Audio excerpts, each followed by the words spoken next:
ना देतो। एक थे आदमी साइकिल ढंगरावत के लेके आवत रहलन, कपड़ा के गट्ठा वट्ठा बढ़ियार बदले रहल के। एक थे व्यापारी साहब जेकर नाम बतावल गल हो भैया राम लाल व्यापारी। आवत रहलन, लड़की के ऊपर नजर पड़ल है, बुलवला कलक की बेटी क्यों रो रही हो, तू मेरे पास आओ। बात रो रो करके सारी बातें बताने लगी। बाबूजी यही खातिर रोवत है। कलम की बेटी तू चलो मेरे घर, रात बिता लेना, सुबह होगा हम तेरे भैया को ढूंढवा डालेंगे। भैया बाबूजी लोग सेठ जी और व्यापारी साहब लेकर घर पे आए। रात बीती, सुबह हुआ, सेठ जी भी ढूंढवाए, व्यापारी साहब भी ढूंढवाए, लेकिन न भैया का पता बहिनी के मिलल, न बहिनी का पता भैया के मिलल। अब तो जीते जी एक दूसरे से दोनों भाई बहन बिछड़ गए। सेठ जी अपन बेटा मान के, व्यापारी साहब अपन बेटी समझ के पाले पोसे पढ़ावे लिखावे लगलन। अब यहाँ की बात यहाँ छोड़ दे। गौरव बाबू के द्वारा 21 रुपए पुरस्कार दे वाले भैया के प्रणाम, बाबू के शुभ आशीर्वाद। भैया बाबू जी लोग धीरे धीरे समय कितना बीतल, 10 वर्ष, 10 साल का समय बीतल। अब यहाँ के बात यहाँ छोड़ दें, चल चली जयपुर थनवा की ओर। आज माई की रिहाई हो, आज माई पगली अनीता जेल से छूटत है। हालात का बिरहा का आखिरी गीत बा।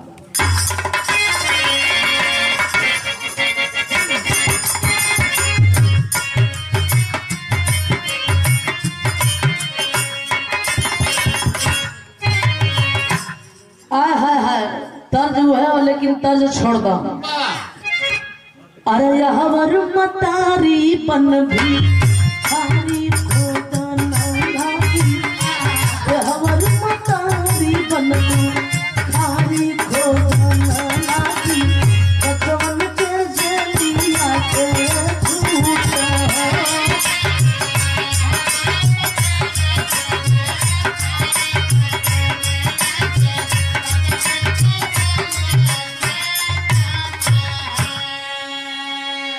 शरीर पे मैला कुचैला कपड़ा है, जलिया से छूटल माई, अब चैन कहाँ मिलत बा। एक दौड़ल भागल घरवा आइल तो घरवा देखा था तो घर घर कहाँ रह गल।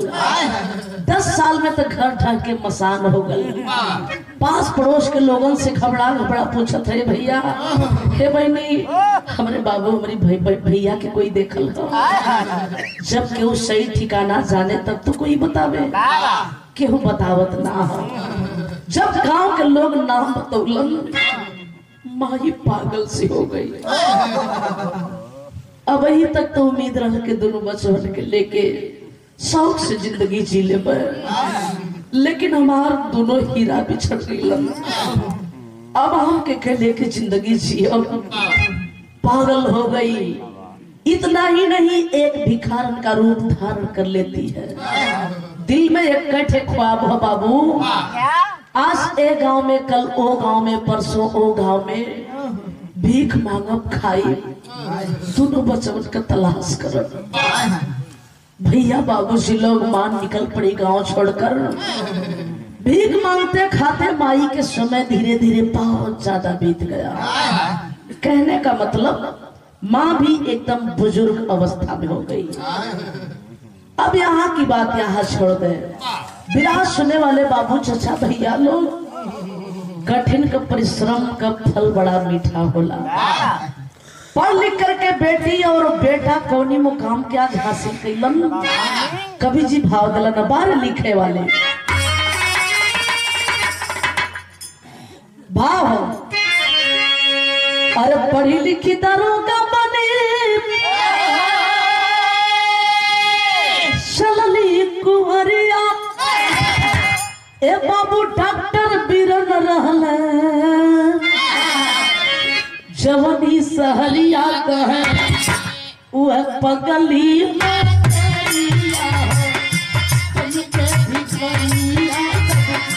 पगली मतरिया बन के भिखरिया, तब एक दिन गली वही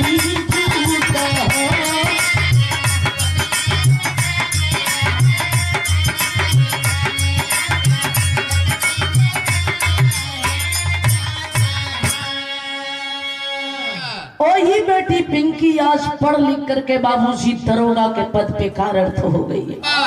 जो छोटा सा मुन्ना अजय था, आज वह अजय पढ़ लिख करके 1 नंबर का MBBS डॉक्टर हो चुका है। लेकिन हो कहाँ? देहरादून के धरती पर। इसी देहरादून के धरती पर जो लोग गए होंगे, देखे होंगे, का विचार चलता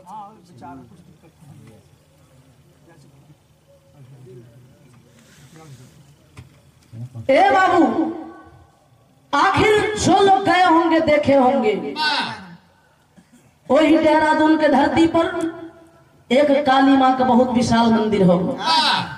वही काली माँ के मंदिर का भव्य श्रृंगार रखा गया है। आप लोग देखत हुई गांव जवार में जब काली माई का पूजा होला तो गांव क्षेत्र का तमाम मातारी बहन लोग हलवा पूड़ी चढ़ावे ली लोग। बड़ा विश्वास हो दिल में। मंदिर की ऊंचाई काफी है, उसी मंदिर पे भीड़ लगी है, लोगों का तांता लगा है। पूजा पाठ करने वाले लोग आ रहे हैं, जा रहे हैं। 2 दिन का ड्यूटी पिंकी दरोगा का लगल, जौना में 1 दिन का ड्यूटी बीत चुकल बा। दूसर के दिन का लास्ट ड्यूटी के दिन हो। वही मंदिर के दरमियान बाबूजी एक थे घटना घटे जाता। बिरहा में पापट का भाव।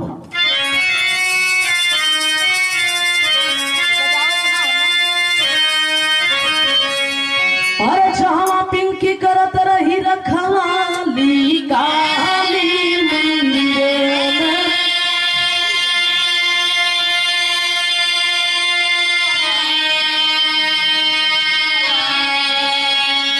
अमाई पगली पहुंची ममता पाली काली मंदिर में।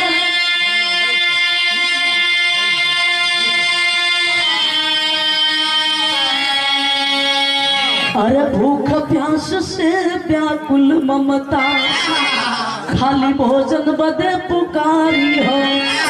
अघमंड में वरती के पिंकी लातन से तब मारी हो।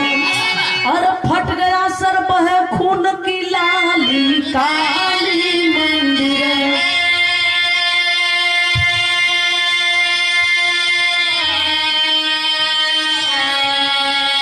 और पहुंच गई न अस्पताल अकबाली काली मंदिर में।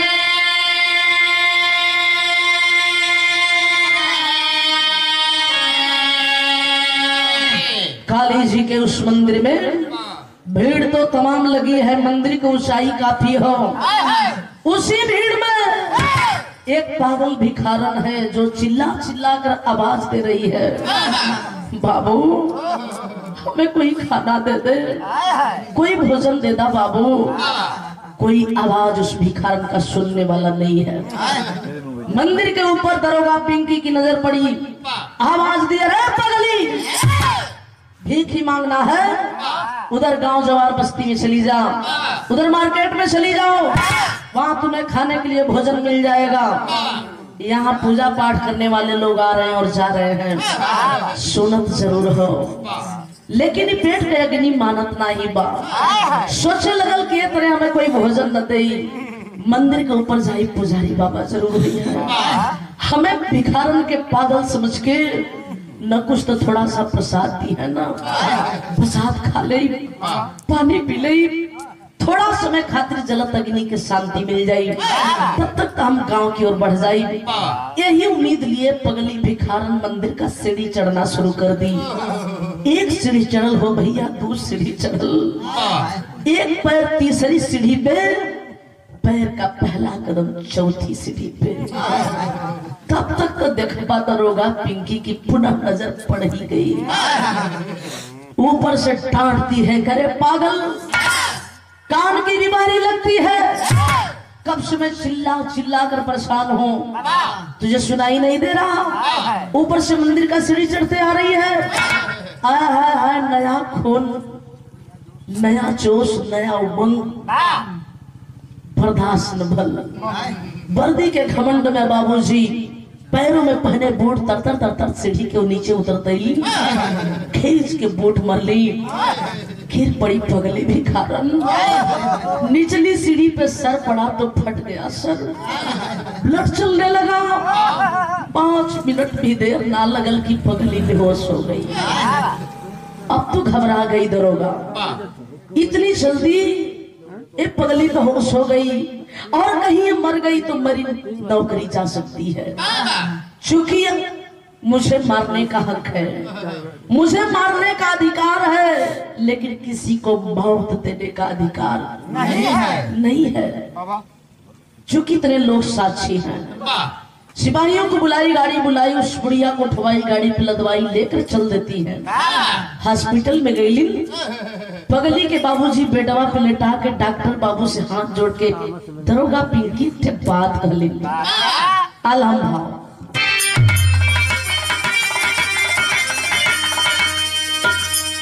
आवे नहीं होश,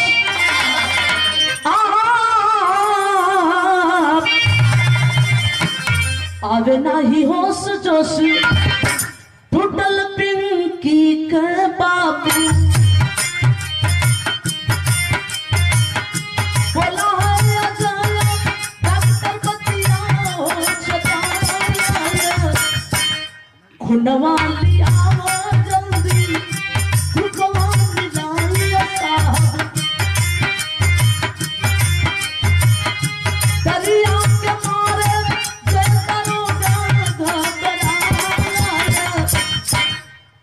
अपन खुद खून जग करवली देखबा, मिलल बाटे ग्रुप आखिर ममता के पार। बेड पे लेटौला के बाद डॉक्टर साहब जब आए, कंधे से आला उतार के कान में लगोलन, फटाफट चेक करे लगलन। बुढ़िया के बड़ा कम महसूस होतो कि जीज आई। डॉक्टर साहब बोल पड़े कि है दरोगा साहब, इस बुढ़िया को ब्लड की आवश्यकता है। और एक बात सुनिए, जितनी जल्दी ब्लड ला कर दे देंगी ये बुढ़िया बच जाएगी, और अगर थोड़ा सा भी देर हुआ तो ये बुढ़िया मर जाएगी, इसका कोई निश्चित नहीं है। इतनी सुनी जब दरोगा बाबू घबराने लगी, आखिर इतनी जल्दी मुझे ब्लड देगा कौन, कहां से ब्लड पाऊंगी। आनंद फनन में जब घबरा गई, जाके डॉक्टर साहब से हाथ जोड़ ली, डॉक्टर बाबू मेरा ब्लड निकाल करके मेरे ब्लड का ग्रुप मिलाइए, क्या इस बुढ़िया के ग्रुप में मिल रहा है। डॉक्टर बाबू जब ब्लड निकलन ग्रुप मिलावे लगलन, काहे मां ग्रुप मिली हो भैया, एक माँ और बेटी का क्यों नहीं ग्रुप मिलेगा। मिल गया ग्रुप, ब्लड चढ़ने लगा। चढ़ते चढ़ते ब्लड पगली का वही बेहोशी टूटल, खाली आँखिए तक खुलल।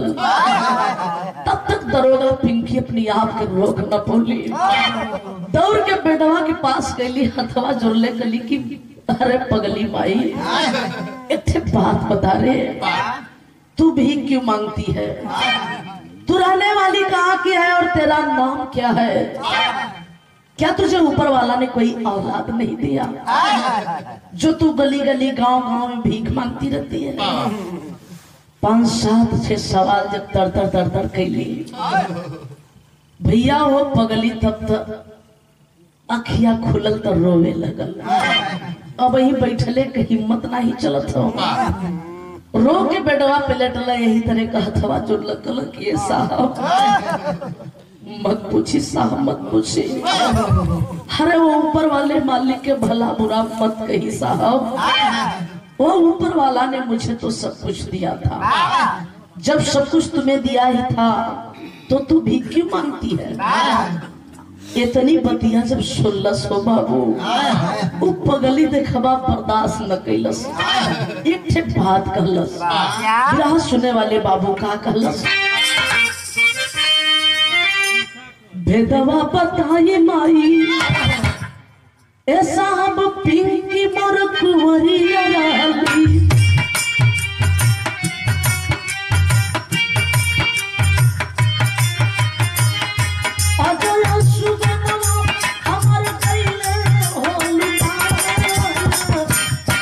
सजना विनोद हमारी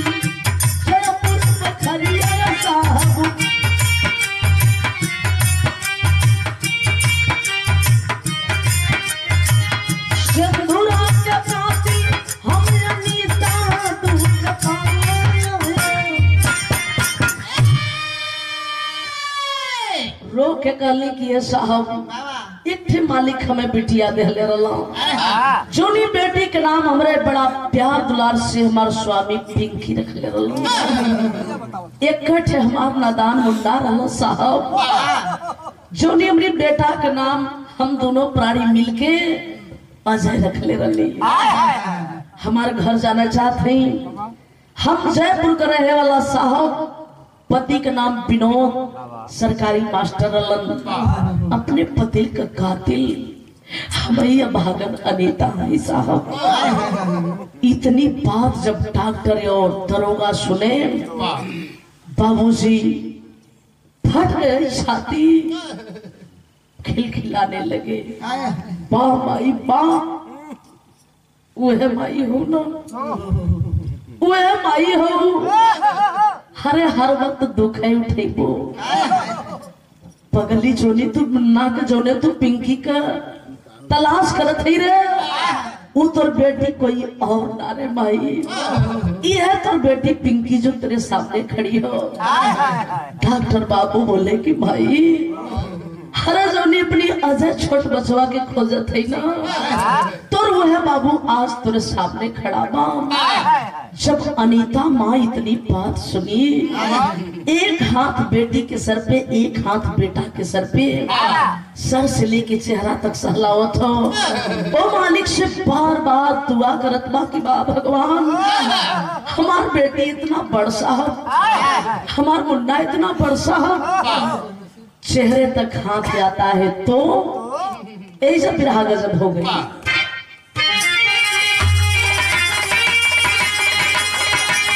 हर अपने गोदी का हीरा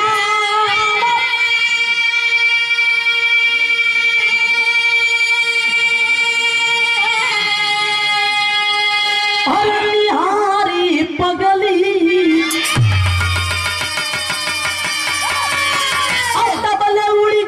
सुगनवा बिसारी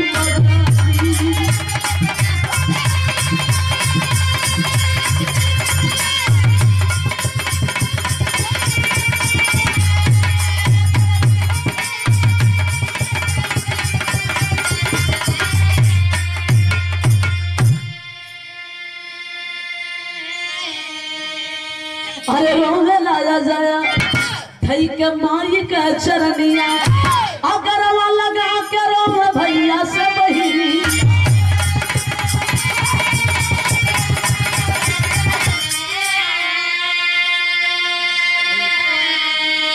अरे तना सावन भादों से भारी पगली तबल उड़ गई सुगनवा बिसारी पगली। भाई बहन दोनों देखते रहे चेहरे तक हाथ आया निकल गई आवाज है लाल माई का मुहवा खुलल तो खुला रह गल माई ये दुनिया के छोड़ के चलो असली दोनों बेटी बेटा छाती पीट के रो पड़ल कि बा माई बाप अपने जिंदगी में तो जीते जी हर वक्त कष्ट उठोलू थोड़ा सा सुख चैन करे के मौका मिललू जरूर हो मतारी लेकिन बड़ा झटके में ही बिसार के चल देलू।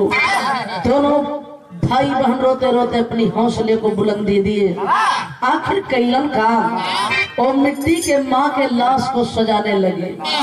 आखिर इतने अनोखा काम कैलन हरे भाई और बहन मिलके लसिया जलाए अनिता के नाम कन्या विद्यालय चलाए।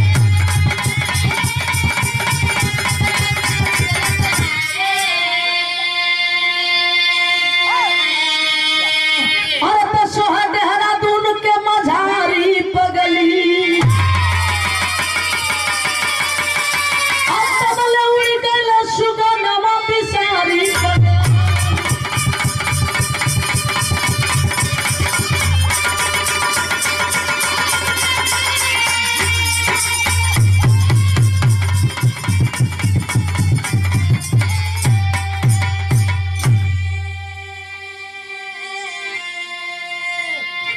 दोनों भाई बहन माँ के उस लाश को सजाए सजाने के बाद अंतिम क्रियाक्रम किए तेरे ही उग्र बितौला के बाद अपने अपने तनख्वाह की पैसा लगा करके माँ के नाम से, अनीता के नाम से अनीता कन्या विद्यालय बनवाए, जो आज भी अनीता कन्या विद्यालय देहरादून के धरती पर जाहिर हो। बिरहा के आखिरी भाव, खानदान का परिचय दिया गया। गुरु बिहारी, गुरु गणेश, गुरु रामलाल मरवाका, अरे धवल चंद्रिका जगदीश, बच्चन के विजय पताका।